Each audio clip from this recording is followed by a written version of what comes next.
A man accused of shooting 3 Palestinian students in Vermont over the weekend made a brief court appearance today where he pleaded not guilty.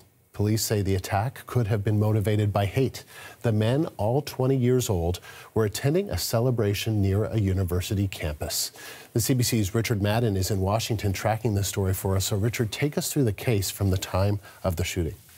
Yeah, pretty troubling incident, Andrew. Police say it happened around 6:30 Saturday night in Burlington, Vermont. Those 3 college students, all men in their 20s, were walking home from a relative's house after Thanksgiving dinner. They were wearing the traditional scarves symbolic of their Palestinian heritage, and police say they were speaking a mix of English and Arabic.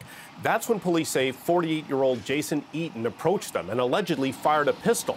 2 of the victims were shot in the torso and are in stable condition. The third was shot in his lower back. It's unclear if he'll be able to walk again. Now, the search led them to an apartment building nearby where the suspect lives. And that's, as you noted, Jason Eaton lives there, and he's since been charged with second-degree murder. Authorities are investigating whether to add a hate crime to the list of charges, but they aren't there yet. Take a listen to Burlington's police chief. Whether or not this is a hate crime by the law, it was a hateful act. It's one that we abhor, and anybody who steps out from a porch and attacks 3 random passerby for whatever reason is expressing a form of hate.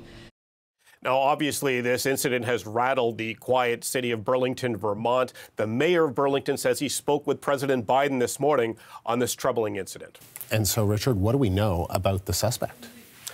Yeah, not much so far. Police, although, gave a vivid description of how when officers knocked on his door, he gave little emotion. He put his palms up and said, "I want to speak to a lawyer." And as you noted this morning, Jason Eaton pleaded not guilty at his arraignment. He's being held without bond. But on the broader issue of these violent incidents, there's growing concern here in the U.S. of rising anti-Semitism and Islamophobia. As I noted, President Biden spoke to the mayor of Burlington this morning, and Attorney General Merrick Garland reiterated the Department of Justice is monitoring these threats and how the conflict in the Middle East is inspiring violence here at home.